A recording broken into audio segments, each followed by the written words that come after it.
bienvenida a esta primera charla de doblaje y code guías de la mano de Cacao con Canela, la primera de las 4 que vamos a hacer a lo largo de todo este fin de semana. Y bueno, para quien nos haya conocido a raíz de saber que íbamos a estar aquí en el Salón del Cómic, que también es la primera vez que estamos en un evento como este y estamos súper contentas, somos un programa de divulgación del doblaje en castellano y nos dedicamos precisamente a dar voz a las voces que escuchamos en las series, en las películas cuando las vemos en castellano, cuando muchas de ellas o bien están en japonés, o en inglés, o en coreano, o en turco, o en cualquier idioma. Llevamos ya casi 3 años creando contenido a lo tonto, que se dicen pronto, y hacemos desde entrevistas, juegos, tertulias, charlas y concursos para la gente que está empezando. De hecho, Mireia ha estado mejorado en alguno de ellos. Pero bueno, no me voy a enrollar más. Como digo, cuando estamos en directo y vamos ya con esta charla de Code Guías. Vamos a ver quiénes nos acompañan, estos dos grandes profesionales que tengo a mi lado. Tenemos a Álvaro Esteve, voz de protagonista de Code Geass y también de personajes como Gaara en Naruto Shippuden, Nightwing en Harley Quinn, la serie animada, o Kion en La melancolía de Haruhi Suzumiya. Bienvenido. Muchas gracias. Primera vez que te tenemos en Cacao con Canela. Primera vez, correcto. ¿Qué tal? Sí, de aquí tiene que salir también una entrevista, está en el contrato, está no escrito, pero cuando ya venís a un evento, luego tenéis una entrevista en el canal. Bueno, habrá que negociar. Me parece bien. Por otro lado tenemos a Mireia López, voz de CC en Code Geass, también de personajes como George Forger en Spy X Family, Batgirl en Harley Quinn, la serie animada, o Shinobu Gocho en Kimetsu no Yaiba. Ya me la han quitado, ya no puedo disfrutar más con ella. Bienvenida. Muchas gracias. Bueno, vamos a empezar, me gusta a mí mucho en los eventos así, desmentir un poquito todos los mitos que rodean a la profesión del actor y la actriz de doblaje. Porque vosotros cuando llegáis a la sala ya sabéis de antemano, os habéis estudiado un papel, ya sabéis lo que vais a hacer. No, generalmente nunca sabemos qué producto, qué serie o qué película vamos a abordar ese día. No tenemos ningún tipo de texto para aprender en casa ni para trabajar. Es algo súper inmediato en la zona de complicación que tiene esta profesión. Claro, entonces, si no tenéis tiempo para prepararlos previamente, ¿qué proceso seguís para pegaros al máximo al personaje y que no parezca que es una persona hablando por detrás y ya está? Pues es bastante complejo, precisamente por eso, por la inmediatez, que no podemos hacer como actores de cámara o de teatro que tienen tiempo para prepararse el papel. Tenemos un entrenamiento previo de muchos años de adquirir, empaparte rápidamente de lo que estás viendo en la pantalla y aparte de una intuición de conocer mucho cine, de conocer mucho el mundo de la actuación y no te queda otra que acelerar ese proceso como puedas, aparte de lo que estás viendo ahí. Pero además, no estáis vosotros solos en la sala, hay alguien que os da algún tipo de indicación. Obviamente está el director o directora, que es el encargado o encargada de haberse visto el producto, conocerlo, darte las indicaciones técnicas y artísticas pertinentes y el que te va guiando un poco en lo que estás viendo. Has comentado, Álvaro, que es un proceso de muchos años de estudio. ¿Cuánto tiempo habéis pasado formándoos antes de llegar a una sala de profesionales? Pues, en mi caso, unos 13 años más o menos. Desde el primer día que quise una sala de doblaje, más o menos. ¿En tu caso, Mireia?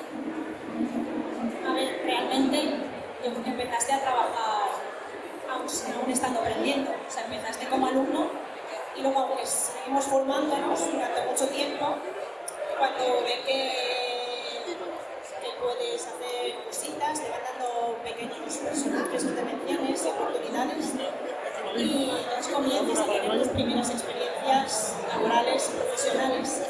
Pero nosotros creo que a partir de los 3, 4 años ya empezamos a hacer alguna cosa, pero esto es una carrera de fondo, como cualquier disciplina, pero sobre todo las artísticas tienes que estar continuamente renovándote y aprendiendo porque hablamos de un tema emocional, también tienes que tener mucha empatía y desarrollar formas de poder expresar todos esos sentimientos que tienes dentro de ti, poder aplicarlos a los personajes. Y aparte del director en sala, está también los técnicos, que es una figura muy importante, tremendamente importante. Un buen técnico te hace un papel súper importante, te ayuda un montón como actor, te da mucha tranquilidad y es un papel súper importante también en sala. Sí, desde aquí siempre mandamos un abrazo muy grande a los técnicos y sobre todo también al técnico de Cacao con Canela, que allí por las tierras de Barcelona lo tenemos. Sí, es que es de allí. Sí. Y otro mito que rodea mucho el mundo del doblaje: ¿dobláis todos juntitos en la sala o no? Pues eso se hacía antes, hace ya bastantes años. Hoy en día la automatización y agilizar los procesos es lo que prima y grabamos todos en listas separadas. Que también así pues, se pierde un poco ese romanticismo que tenía, que cuando empezamos nosotros en clase sí que doblábamos todos en el clip, y así te retroalimentan del compañero, es más nutritivo, más divertido y creo que salen mejores cosas. Pero claro, hoy en día necesitas, es mucho más cómodo luego para el técnico tener diferentes pistas y diferentes voces para editar, todo, o sea, es más rápido y mejor, más económico. Entonces ya no se puede. Yo creo que lo notamos sobre todo nosotros, que nuestra generación ya no ha vivido tanto en trabajar con varias personas a la vez en el micro.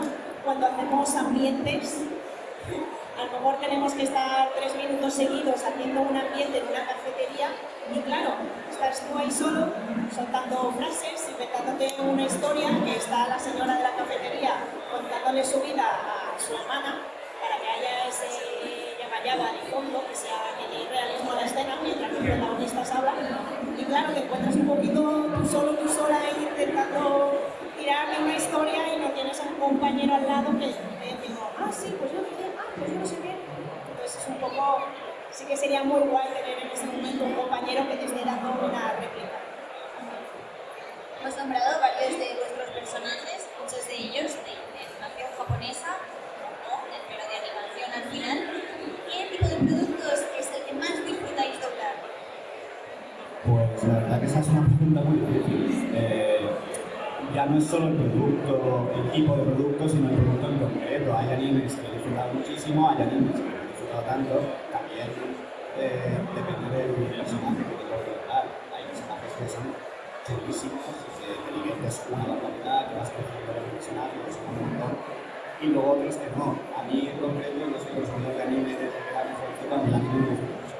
Pero un drama por año entra perfecto. Coincido totalmente con mi compañero Álvaro. Depende mucho del personaje y la producción que te toque. Hemos disfrutado mucho con personajes de anime y otros de ficción. Es independiente, todos te aportan algo diferente. Y de lo que se pueda contar, ¿qué es lo más gracioso que os ha pasado en sala? ¡Oh, wow! Es gracioso, ¿eh? ¿Tú tienes algo claro? A ver, hay muchas convocatorias, cada día es una anécdota en sí. Lo que pasa es que solo te hace gracia a ti y a tu compañero. No hay ninguna cosa aquí como súper general que dé gracia al resto del público. Lo único que recuerdo así como anécdota, que no fue en sala, fue haciendo un casting para el personaje de Bibi de Bad Wings, de animación. Y recuerdo cuando me dieron el texto, decía algo así como bienvenido a casa, Buff. Pero estaba escrito Buff, es un nombre en inglés, Buff. Claro, yo en ese momento no sabía que eso era un nombre y dije, bienvenido a casa, Buff. Y el casting fue Buff. Y aún así me lo dieron. Pero luego me enteré que tenía que decir Buff. El nombre era Buff, era un nombre propio, no un Buff. Así que eso es por lo que recuerdo la anécdota. Y luego, más que nada, son cuando te trabas, que se te cruza una palabra. Yo recuerdo, en vez de fotomatón, no había forma de decirlo y mi cerebro decía fotomatón. Fotomatón, venga, otra. sonrisa que te dan cuando hay complicidad y sucede algo, así como anécdota un poco a destacar. Pero cada día yo creo que podremos destacar algo de alguna escena que nos ha dado una partida de desahogo. ¿Se te ha ocurrido alguna? No, la verdad que no. O sea, es un poco lo que dice Mireia. No recuerdo ninguna en concreto, pero esos momentos en los que te trabas o dices algo que no es, muy metido y de repente dices algo que a lo mejor tiene sentido, tiene cohesión, pero no es en absoluto, no en el texto, y te para el técnico y dice, mira, que tenía esto. Entonces, hostia, ese tipo de cosas son bastante divertidas. Y también, pues claro, hay dramas, hay películas, hay series que son de comedia. Y claro, hay veces que tú también estás viendo lo que está ocurriendo y te quedas tío, porque ahí hay momentos muy buenos, de la computadora, que son muy graciosos y de partes muy hinchadas. En concreto, la verdad no me acuerdo. ¿Quieres añadir algo, Mireia? Pues ya hemos comentado un poquito los entresijos de la profesión del doblaje. Ahora sí, vamos a entrar en materia, vamos a irnos a hablar de Code Geass, la serie que nos ha traído esta mañana a este Salón del Cómic de Valencia. ¿Conocíais la serie de antes? Yo sabía de su existencia, pero no la había visto. Ahí te han pillado como consumidor de anime de manga, ¿eh? No, que ahí me han pillado, que toda la vida, o sea, era un chavalín viendo anime y conocía Code Geass, sabía de su existencia, pero no la había visto. Y cuando llegué y me dijeron lo que era, dije, mira, pues a lo mejor me la podría haber visto. Yo no conocía de su existencia y hasta que no llegué ese día en sala y me dijeron un poquito la serie que íbamos a hacer y me vi el primer trocho de tape, no sabía lo que me enfrentaba.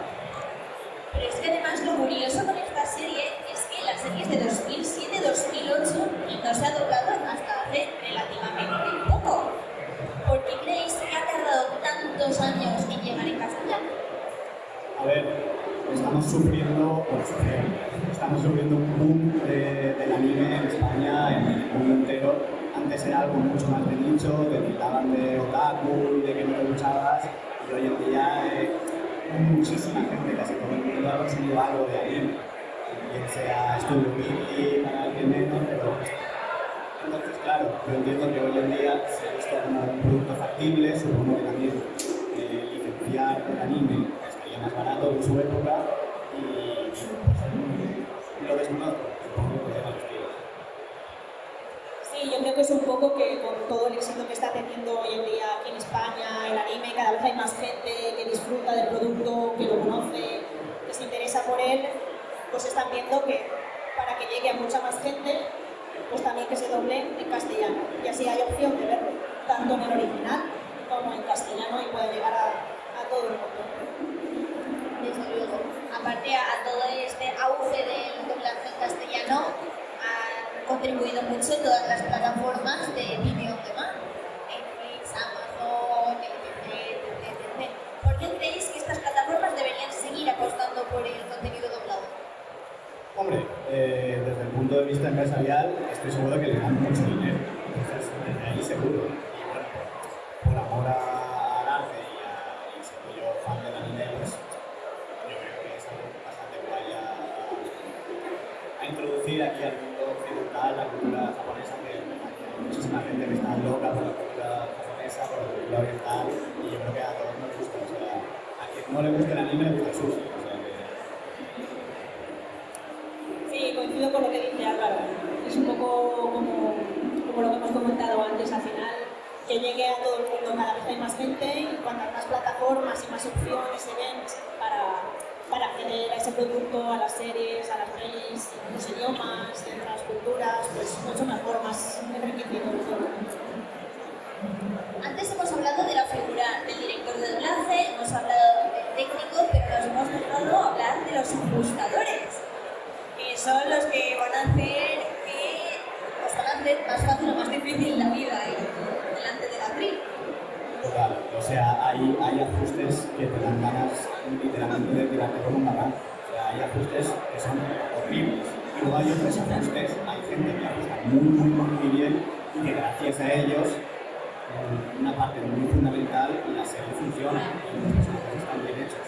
Porque al fin y al cabo nosotros nos ocupamos de cómo se dicen las cosas, pero qué se dice se necesita un buen ajustador, un buen traductor y un buen ajustador, que es una parte absolutamente fundamental. Al final todo esto es cuestión de todo un equipo, es una cadena. Primero el traductor tiene que hacer una buena traducción fiable de lo que está sucediendo, el ajustador o ajustadora tiene también un papel fundamental, tiene que ajustarlo al código en el que se está hablando, la época, que encaje bien en las bocas, porque si todo eso está en su sitio, nosotros no tenemos que preocuparnos de tantas cosas. Nosotros tenemos que preocuparnos de actuar, de darle vida al personaje. Si tenemos que estar sufriendo por estirar más esta palabra y dices, ay, es que todo queda raro, o hacerlo todo mucho más rápido porque si no se queda... Entonces es todo cuestión de un equipo y una cadena. Si todos los pasos están correctos, ya solo depende de nosotros hacerlo lo mejor que podamos para que llegue al público de la mejor manera. ¿Y por qué he salido yo ahora con el tema del ajuste? Es porque precisamente quería comentar que me ha llamado la atención que en la serie hablan de la guerra entre Japón y Britania y ellos sí que son japoneses, pero los de Britania son britanianos. Sí, correcto, compañera, así es. No sé, no tengo ni idea, no sé si viene del producto original, a mí me suena que en japonés decían britanianos, no tengo ni idea de esta elección, pero yo creo que el ajustador fue fiel a lo que se escuchaba en el original. Y además hay muchos nombres, por ejemplo, precisamente el del protagonista, que tiene una pronunciación que ya de por sí es complicada de leer. ¿Cómo os habéis apañado para decirlo que suene homogéneo, que todos pronunciaréis más o menos igual? ¿Cómo os lo habéis apañado? Bueno, ha habido cositas. Ha habido cositas pues, con esta serie, ha habido que hacer takes por temas de que la pronunciación no era la misma, que alguien decía una cosa y otra persona decía otra cosa, hay un montón de palabras técnicas. Pero bueno, ahí está el director y la persona que tiene un Excel con todas las pronunciaciones, con las pronunciaciones fonéticas, y que te va guiando y que tiene que estar al loro de corregirte si va a hacer mal. O sea, tú no tienes que tener la responsabilidad de decirlo bien, porque está un director asentado ahí que conozca y que te diga, no, mira, es como pronunciación francesa, es un blues.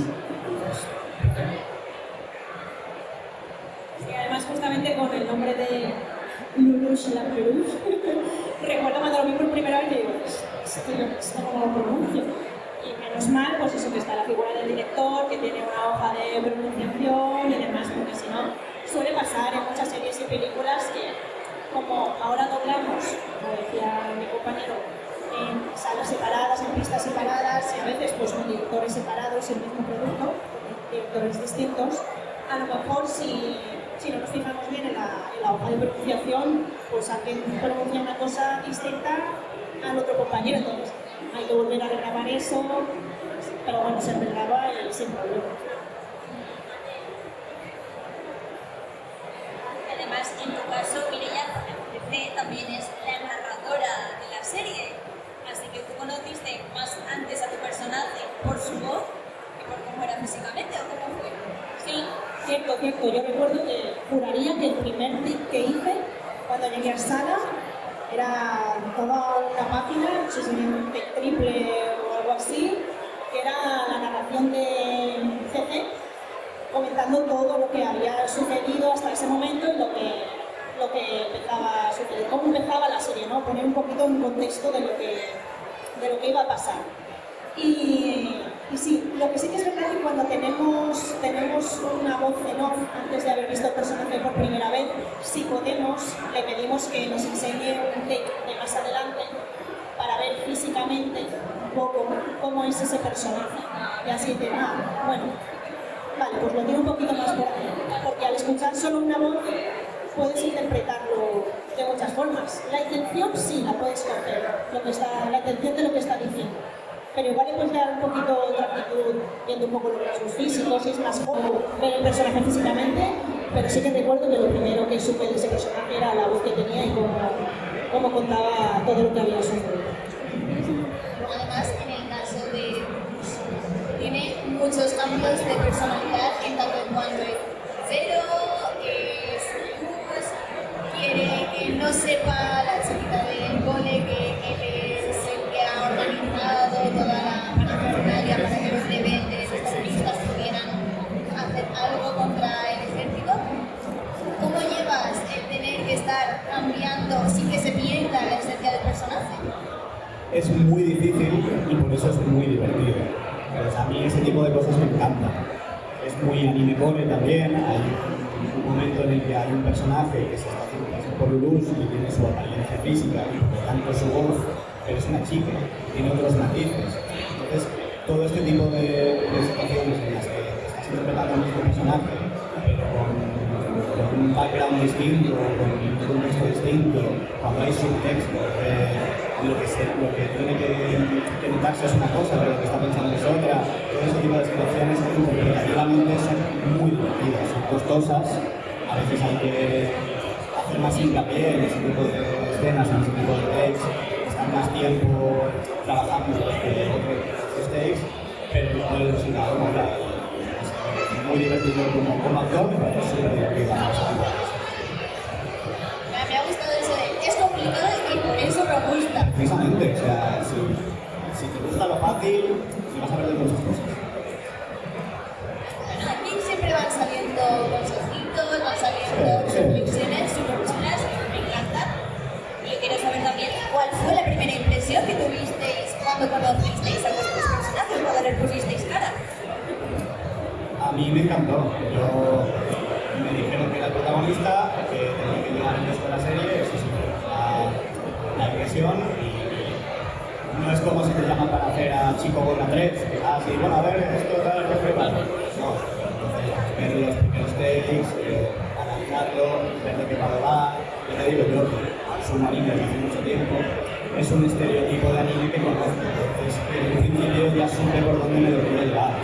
Luego, pues van dando indicaciones, tiene giros de guión, tiene cosas muy locas la serie y todo eso, pues tienes que ir creciendo con el personaje. Pero en una primera instancia lo vi y dije, este es mi hijo, me lo voy a pasar, me lo voy a pasar. Y en tu caso, Mireia, porque aparte la chica, la primera intervención que tiene, dices, bueno, pues hasta aquí ha llegado la chica. Sí, no, la verdad es que cuando por fin vi a CC, era el personaje, me moló un montón. La verdad es que pienso que tengo mucha suerte con los personajes femeninos de anime que me tocan. Es muy chulo, son muy molones, la verdad. Tampoco se te quedan cortos, claro, hay como así chiquitos. Los de Arabate también, sí, así son una pasada.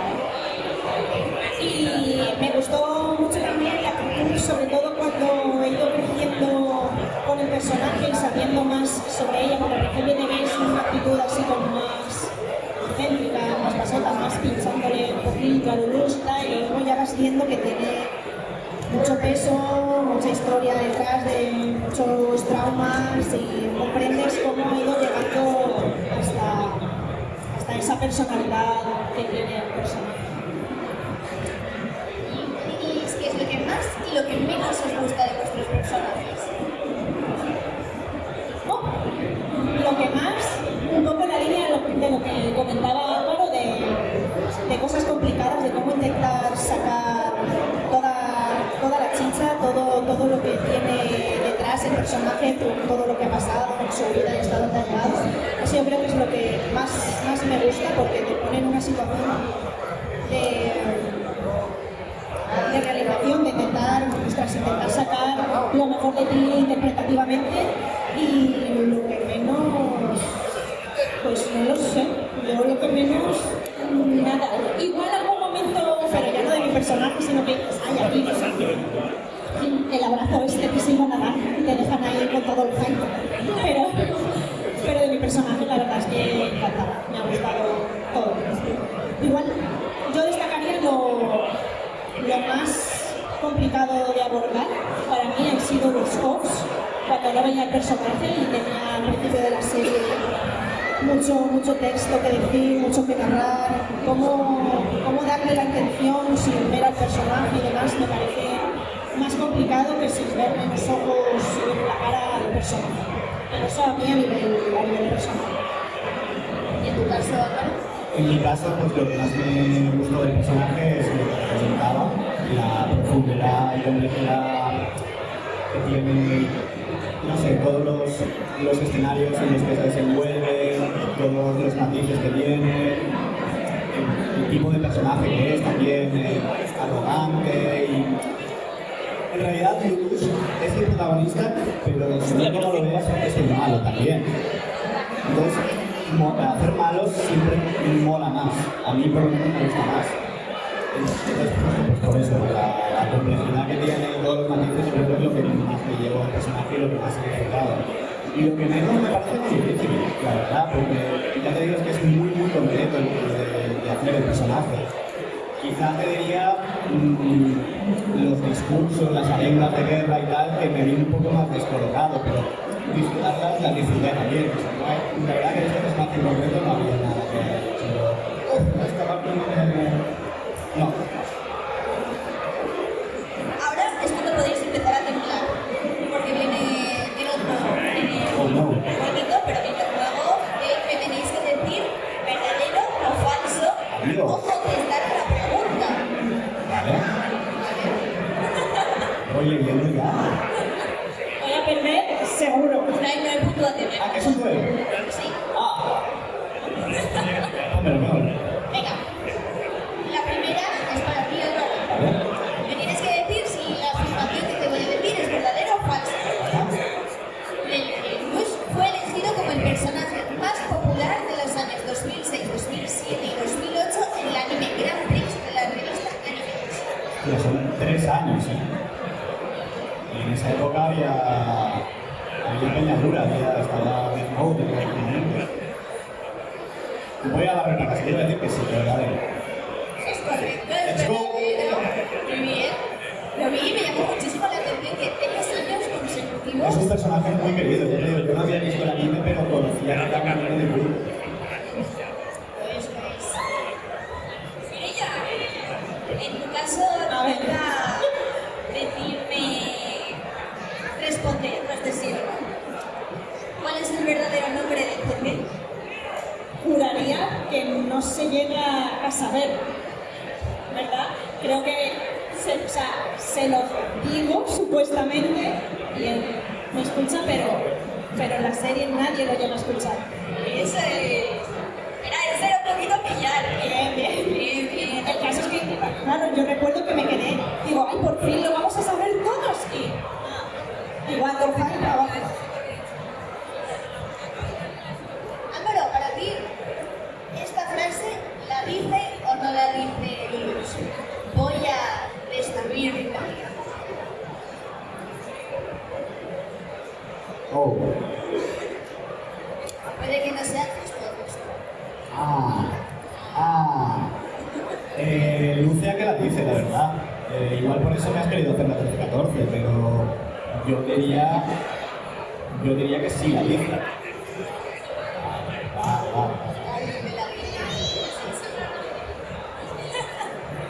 Mireia, ahora sí que me tienes que decir si es verdadero o falso esta frase que PT le da guías al Luz. ¿Es verdadero o falso? Pero, ¿Por qué lo dices con miedo? porque ya me planteé cosas. ¿Verdadero? De todo lo que pasó en la serie por un año que se lo dije. Es verdadero. Venga, nos queda una más para cada uno. Álvaro, ¿cuál era el pasatiempo favorito de Luz? Esta me la sé del ajedrez. Yo juego al ajedrez, o sea que... ¿Anda? Sí. Ajedrez. Vamos. Los hechos unos profesionales de la serie. Él tiene muy buena memoria. Y Mireia, ya la última para ti. PT fue elegida el personaje femenino más popular de 2007 y 2008 en la revista anual Anime favorecitas de la línea de Lelouch? Sí. Sí. ¡Toma! Ambos ya. No me extraña porque están iguales. Pues chicos, con esto ya daríamos. Empate. Es un empate. Mejor. Daríamos por concluidas todas las preguntas, toda la tortura de los juegos. Habéis salido airosos los dos y habéis acertado todas. Todas las 6 preguntas las habéis acertado. Tenía miedo, pero te has portado bien. Y ahora vamos a la parte que a mí más me gusta, que es en la que yo me callo y os dejo hablar más a vosotros, con este Take en directo. Y Take en directo quiere decir que vamos a escuchar a Mireia y a Álvaro interpretando un poquito a sus personajes en el contexto de que han venido a un salón del cómic. Nos vamos pasando el micro. Un momento, porque tenemos dos micros, así que Ponte, muévete tú que se cambie y ya está. Espera, me cambio yo y así estáis más cerca. Esto va a ser lo más parecido a grabar en el mismo micro en sala, ¿no, Álvaro? Exacto. Lo bueno es que no tenéis que encajar en boca. Lo bonito es que empezamos en clase estudiando juntos. Sí. ¿Ah, sí? Nosotros compartíamos atril cuando éramos jovenzuelos. Más jovenzuelos.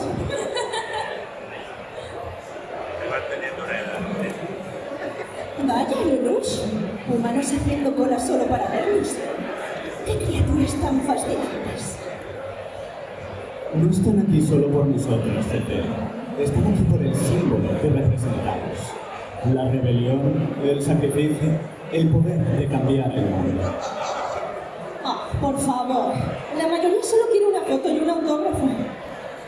Has estado esperando pacientemente para escucharnos. Y ni siquiera has tenido que usar el guías. Oh, no necesito el guías para dominar un escenario. El carisma y la convicción son suficientes. Qué arrogante eres.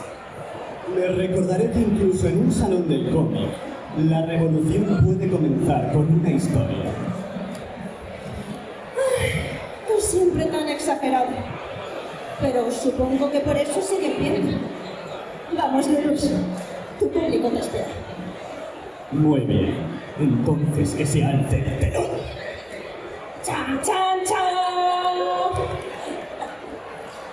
Muchísimas gracias, Mireia, Gracias a Álvaro, ti. por haber estado esta mañana en este salón del cómic, siguiendo, divulgando el doblaje y hablando de comunidades. Nada, un placer. La primera vez aquí, me lo paso muy bien. Ya hablaremos en nuestra entrevista. Está pendiente, está pendiente. Un placer estar aquí y por muchas más y con mucha más gente siempre. Muchísimas gracias. Gracias a ti.